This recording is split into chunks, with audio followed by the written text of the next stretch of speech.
Hello there. My name is Peter and I'm 49 years old.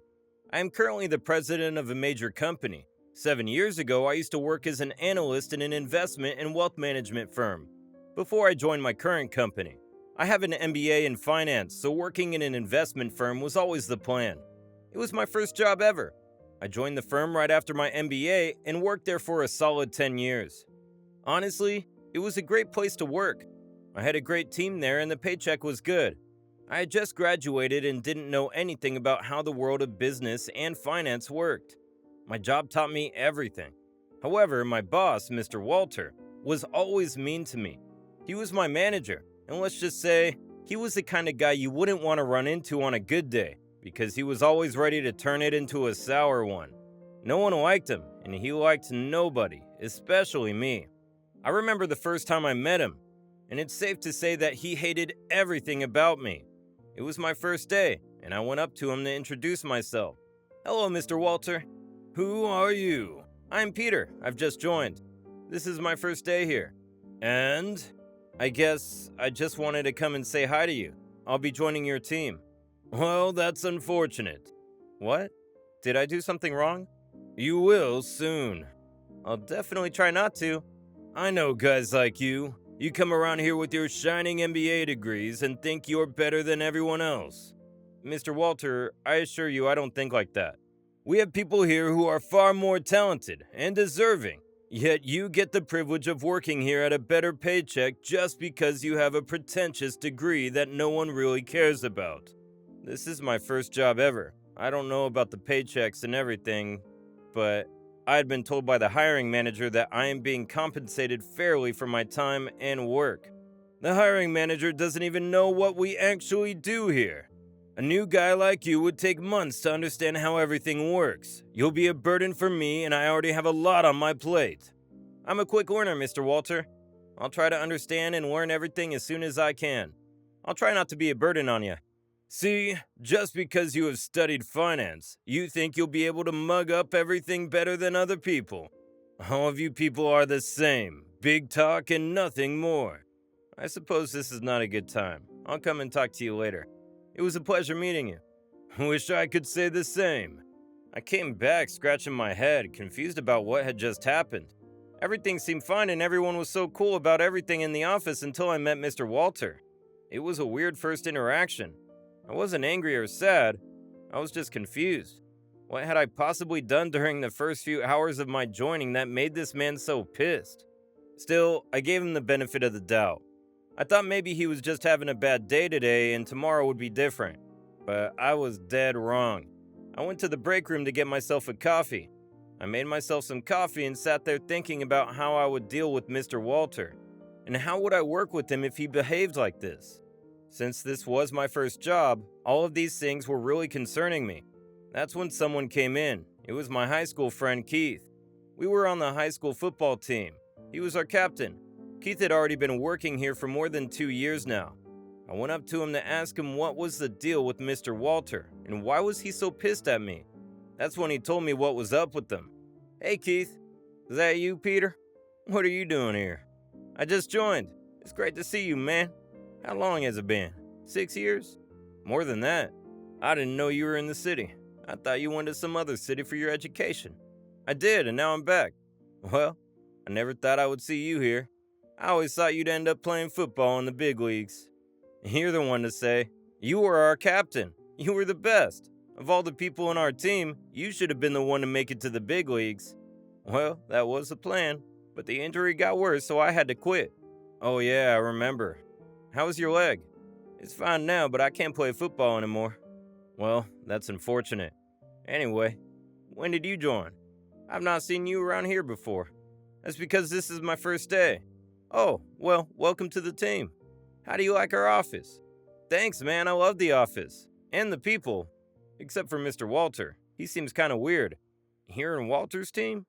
Yeah, well, that's unfortunate. That guy is mean. Nobody likes him.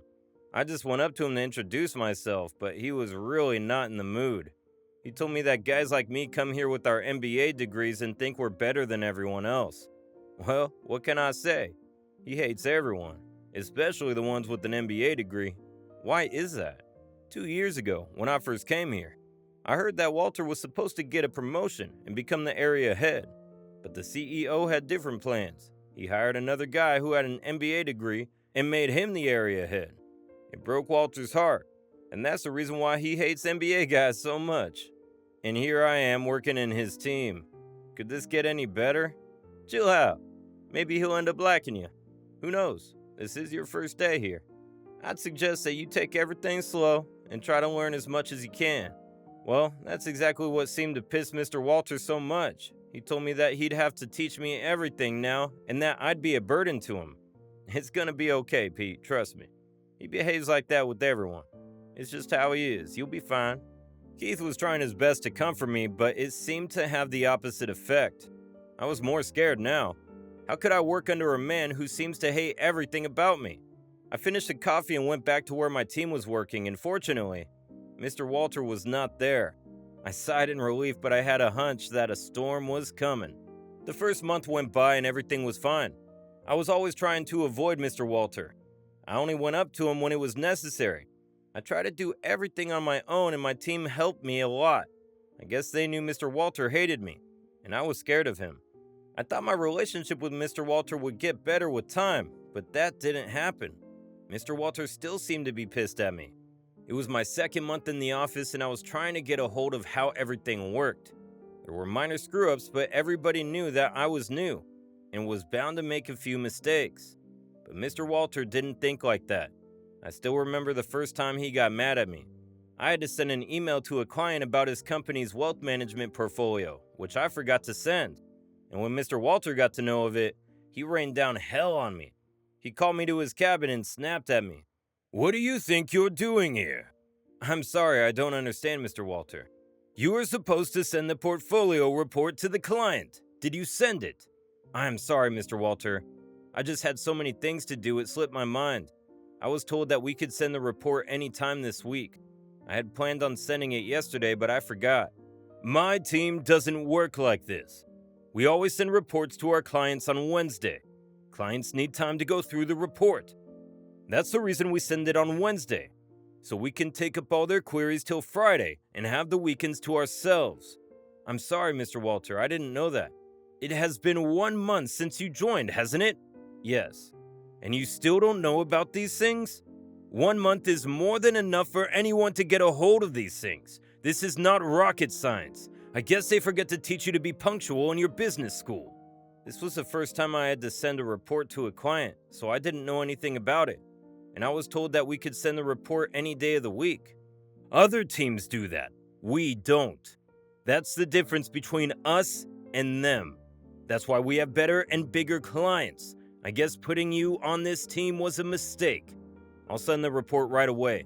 And I assure you, this will never happen again. All you do is run your big mouth and nothing else.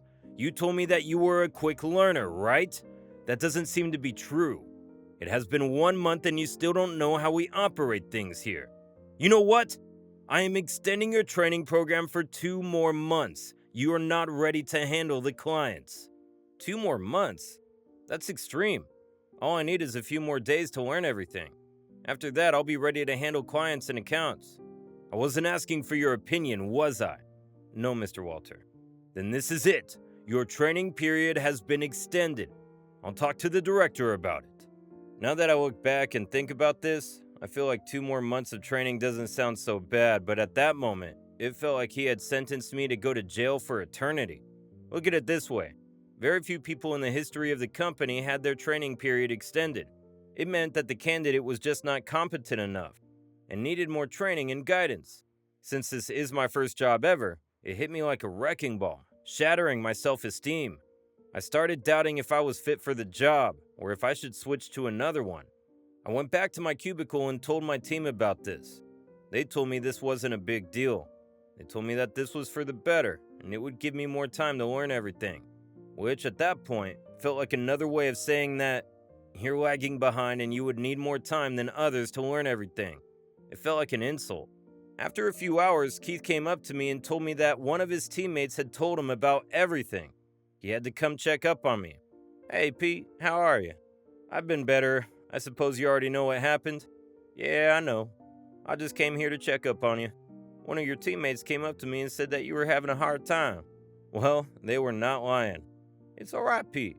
It wasn't your fault. It's just that you're in Walter's team, and he can sometimes be a little uptight about everything. Sometimes. I haven't seen that man smile once since I joined. He only smiles when he's with his seniors. He treats all of us like slaves. I forgot to send an email and he just snapped at me.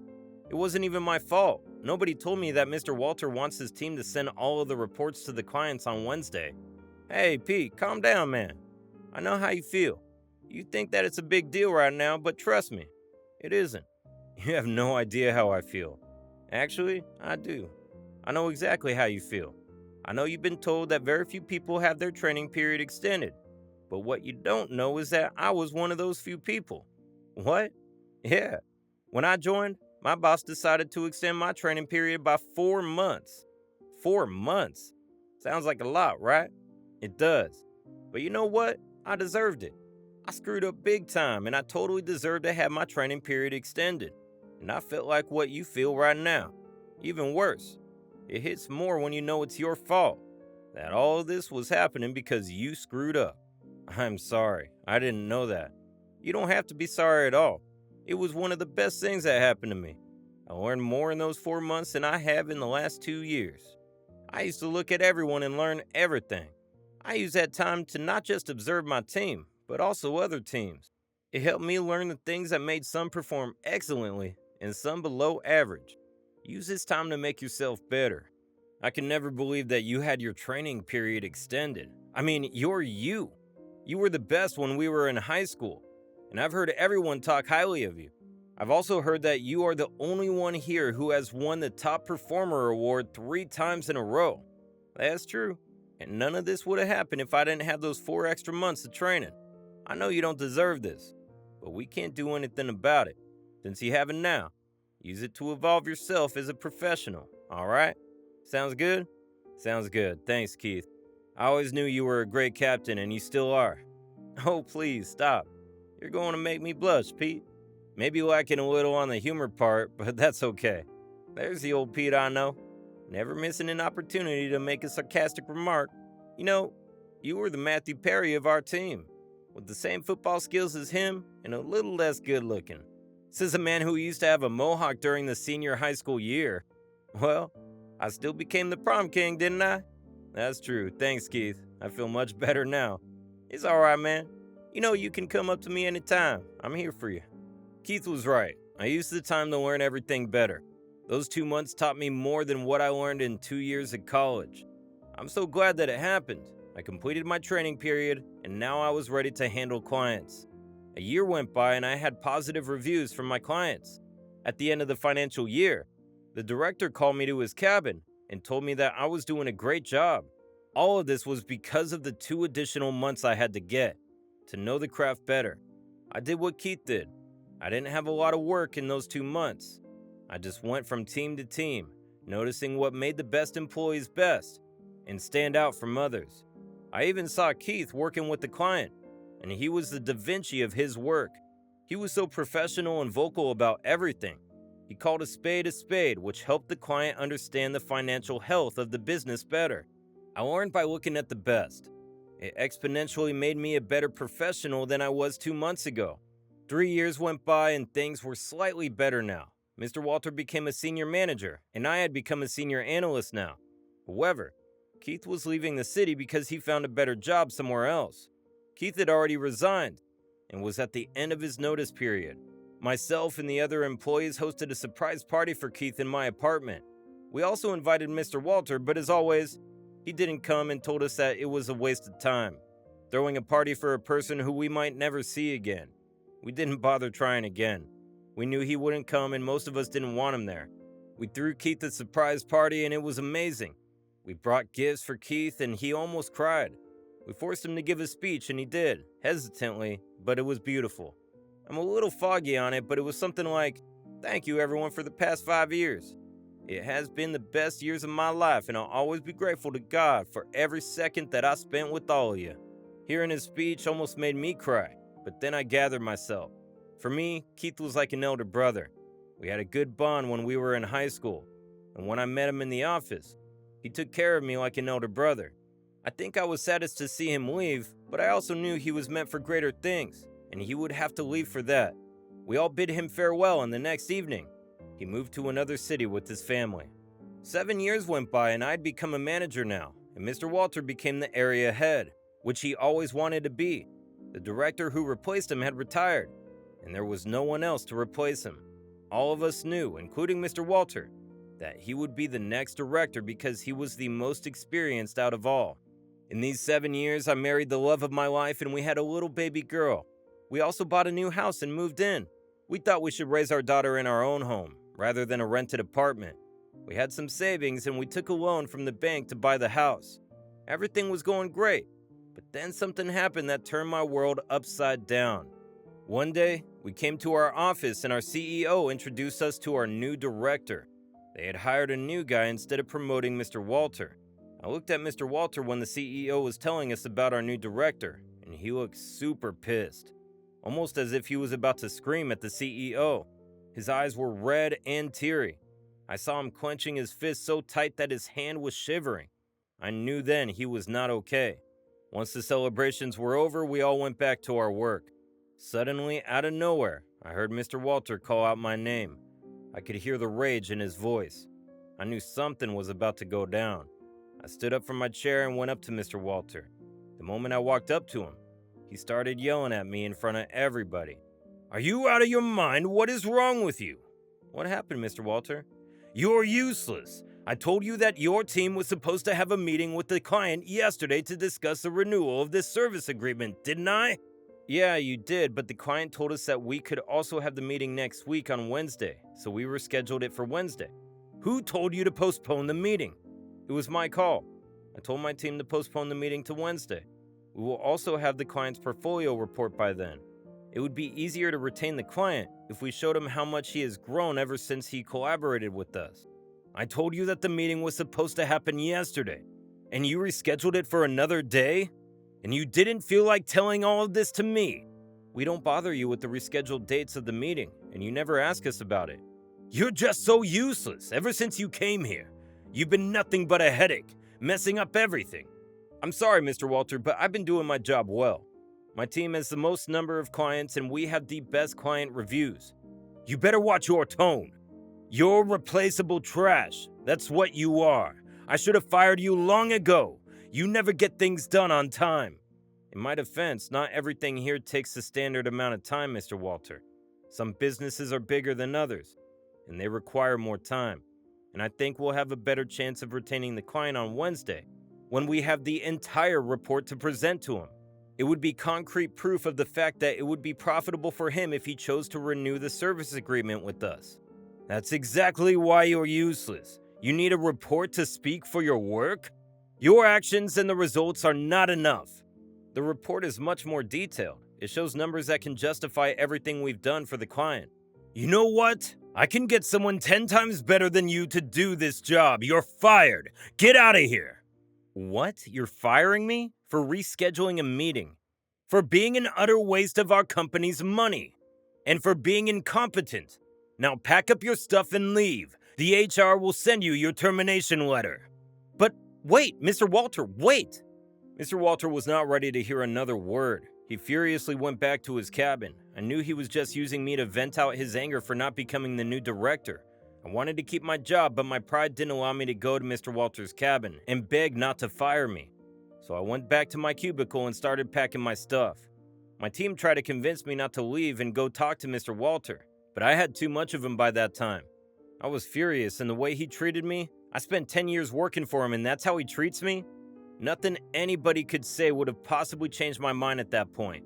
I packed my stuff, signed the termination letter, and left. I came back home and I told everything to my wife, and she told me that I had done the right thing. She knew how Mr. Walter treated me, so she was happy that I no longer had to see Mr. Walter's face ever again. I was angry, but I was also worried about what I was going to do now. I had a family to take care of. I had to repay the loan for the house, and I had no job. My wife realized that I was worried and told me, out of nowhere, that she would take up a teaching job somewhere to make ends meet for our family. I told her that I would find a new job and she didn't have to worry about it. The next day, I started applying for jobs and I got one, but the pay scale was far less than what I was being paid previously. But I had no choice, so I took the job. It wasn't a bad job, but the pay scale was way less for someone like me who had 10 years of experience. It had been 1 month since I joined the new job. I was just settling in when one day I saw a very well-dressed man entering our office. I knew he wasn't one of our clients because we used to handle accounts of small businesses, and no client we had was wealthy enough to afford a suit like that. The man was walking towards me. He looked oddly familiar to me. As he came closer, I realized that it was Philip. Philip was the first client that was assigned to me when I was working under Mr. Walter. He was one of the few loyal clients that had stuck around with me for 10 years. I stood up and shook his hand. He told me that he wanted to talk to me in private, so we walked out of the office and went to a restaurant nearby. We ordered coffee. I just heard that you were let go by your boss last month. Yeah, he wasn't really a fan of mine. I know about him, Peter. I've been in the business for so long and I know people in these investment firms. I know Walter fired you for no reason. He never liked me. He was so spiteful of me that it cost me my job. Well, that's why I'm here. I don't understand. You are the most honest wealth manager I've ever worked with. I don't invest in skillful people. Skills can be taught. I invest in honest people. And you're honest and good at your work. So I'm here with a proposition for you. I'm all ears. The vice president of one of my businesses is retiring. He is serving his final 6 months notice period. I want you to become the new vice president of my company. I want you to shadow the current vice president for 6 months and learn everything from him. You've 10 years of experience, and since you're already managing the wealth portfolio of my company, it'll be easier for you to understand how everything works. You're joking, right? Do I look like someone who would joke about these things? Right, I'm sorry. Why do you want me to become the vice president? I was just fired from a job. Because I've known you for 10 years. And you've never lied to me about anything, even if it meant that you have lost me as a client. I've worked with so many people who lie in a blink to impress me. You're different. I see an honest, talented, and hardworking man when I look at you. That is exactly why I want you to become the new vice president. And before you ask, you can call HR to discuss the compensation plan. We pay our employees fairly. You discuss everything with the HR on a phone call. Here's the number. All right, thank you. I can't believe this is happening to me. This feels like a dream. Just call the HR to discuss everything, and let me know about your decision by the end of the day. Philip just walked out like it was nothing, and here I was sitting in the restaurant stunned. I couldn't believe what had just happened. It was too surreal to be believable, yet it was happening. I called HR, and she told me the pay scale. It was 3 folds higher than what I was being paid when I used to work under Mr. Walter. I told the HR I was ready to join whenever she wanted. I joined the office the next day. I shadowed the vice president for 6 months, and after his retirement, I took up his job. There was a big retirement party organized by the company for the vice president. All the employees were invited along with their families. Philip was introducing me to everyone when a young employee, Dave, came up to us with his father to meet us. I turned around and was shocked to see Mr. Walter. Mr. Walter was equally shocked to see me. I saw the expression on his face, and it seemed like he had seen a ghost or something. Dave introduced us and told Mr. Walter I was their new vice president. Mr. Walter couldn't believe that the guy he had fired 8 months ago was now the vice president of the company where his son works. I shook Mr. Walter's hand as if we were meeting for the first time. On the other hand, Philip seemed to have a devious smile on his face. He knew Dave was Mr. Walter's son. Philip then took Dave to get him a drink, leaving Mr. Walter and me all alone. The moment Dave and Philip left, Mr. Walter grabbed my hand with both of his hands and started apologizing. I'm so sorry about everything, Peter. I hope you don't put this on my son. He's a good kid, and he doesn't know anything about us. I was a good kid fresh out of college when I joined, but you still treated me like a slave, and now your son will pay for what you did. Please, don't do this. It's not his fault. I beg you, please. Your apologies don't mean anything to me, Walter. Please, Peter. It's Mr. Peter to you. Please, Mr. Peter. I'll apologize to you in front of the entire office for wrongfully firing you. Just keep my son out of it. Dave has worked really hard to be here. Does he have an MBA degree? Yes, he does. He was also the top performing student of his batch. Well then, Guys like your son come around here flaunting their shining degrees and think they're better than everybody else. I'm really sorry about everything. I shouldn't have done what I did, Peter. Wait, Mr. Peter. I left Mr. Walter and went back to the party. After the party, I got 14 calls from Mr. Walter, but I didn't pick up. I was just trying to scare him, that's all. I would never treat Dave the way his father treated me. I saw how scared and sorry Mr. Walter was, and it was such a delight. The man who had been treating me like I was nothing was now standing in front of me begging for mercy. I had fun scaring him. I know for a fact that he couldn't have slept that night. It has been 7 years since then. I have now become the president of the company. I look back at the time when Philip came up to me with the job offer and realized that everything I am today is because of the 2 months of extended training that I had to go through. During those 2 months, I learned from Keith to call a spade, and that's what convinced Philip to offer me this job. Keith was telling me the truth when he said that those 2 months would teach me more than what I learned in 2 years of college. I'm glad that Mr. Walter fired me that day. It actually turned out to be a good thing. Everything now sounds like a dream, doesn't it? It does to me too. But I'm glad about everything that has happened. It all turned out to be for good at the end.